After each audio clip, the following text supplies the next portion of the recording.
NTRC এর ১ থেকে ১২তম নিবন্ধন প্রার্থীদের নিয়োগ সুপারিশ করবে শিক্ষা মন্ত্রণালয়।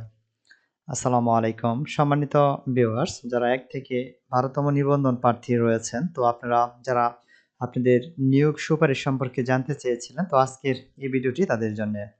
আজকের এই ভিডিওতে আপনারা জানতে পারবেন এনটিআরসি এর ১ থেকে ১২তম নিবন্ধন প্রার্থীদের সর্বশেষ আপডেট তথ্য।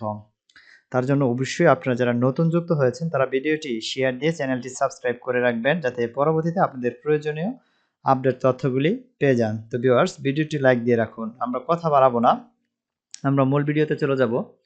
তো এনটিআরসি এর ১ থেকে ১২তম নিবন্ধন প্রার্থী আমরা যারা রয়েছি, আপনারা জানেন যে আমাদের দীর্ঘদিনের যে দাবিটি ছিল সেটি হচ্ছে নিয়োগ সুপারিশ করা।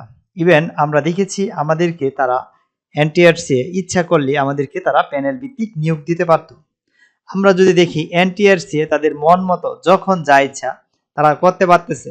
দেখেন এইখানে ষষ্ঠ নিয়োগ সুপারিশে 2025-এর আওতায় প্রতিস্থাপন সংক্রান্ত একটি বিজ্ঞপ্তি তারা এখানে দিয়েছে। দেখেন এইখানে তারা কি নিয়োগ দিয়েছে, 445 জন প্রার্থীদের তারা হচ্ছে একটি প্রতিস্থাপন তৈরি করেছে, এটির একটি তথ্য এখানে তারা দিয়েছে। তো এটি থেকে আমরা যা বুঝলাম যে তারা চাইলে যখন যা ইচ্ছা তাই করতে পারতেছে, কিন্তু তারা নিয়োগের ক্ষেত্রে নিয়োগ দিতেছে না।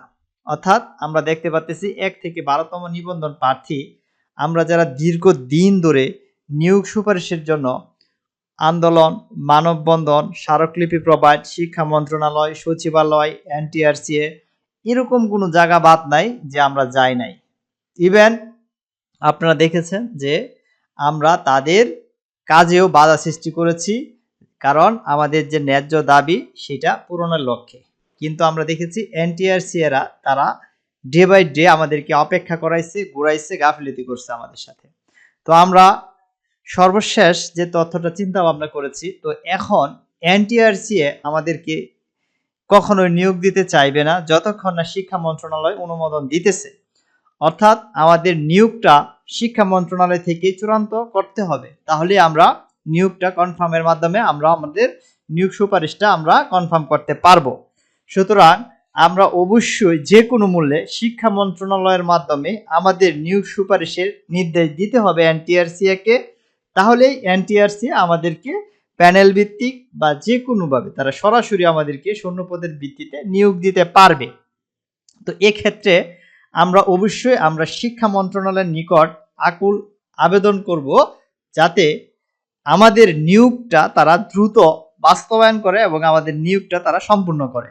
এবং আমরা দেখেছি প্রায় লক্ষাধিক শূন্যপদ রয়েছে যদি আমরা ভালোভাবে অ্যানালাইসিস করি, যদিও তাদের রিপোর্টে প্রায় ৭৭,০০০ শূন্যপদ দেখানো হয়েছে। যদি এটা ভালোভাবে অ্যানালাইসিস করা যায় সেক্ষেত্রে অবশ্যই আমি মনে করি এখানে লক্ষাধিক শূন্যপদ পাওয়া যাবে। তো সেক্ষেত্রে ১ থেকে ১২তম আমাদের সামান্য কিছু সংখ্যক প্রার্থী আমরা রয়েছি যাদের সনদ রয়েছে, তাদেরকে অতি দ্রুত নিয়োগ দেওয়ার জন্য আমরা শিক্ষা মন্ত্রণালয়ের নিকট বিশেষ দাবি জানাচ্ছি এবং এটা দ্রুত বাস্তবায়নের জন্য আমরা বিশেষ দাবি জানাচ্ছি এবং আমাদেরকে এই চলতি মাসের মধ্যে যাতে আমাদের নিয়োগ সম্পূর্ণ করে, আমরা এই দাবিটা এনটিআরসি এর নিকট, শিক্ষা মন্ত্রণালয়ের নিকট আমরা দাবি জানাচ্ছি। এটি আমাদের চূড়ান্ত এবং ফাইনাল দাবি। তো আমরা দাবি না হওয়া পর্যন্ত আমাদের যে কার্যক্রম সেটা আমরা চালিয়ে যাব ইনশাল্লাহ। তো পরবর্তী আপডেট জানতে অবশ্যই যারা চ্যানেলটিতে নতুন সাবস্ক্রাইব করে রাখুন, ভিডিওটি শেয়ার দিয়ে রাখুন, ভিডিওটি লাইক দিয়ে রাখুন। ধন্যবাদ।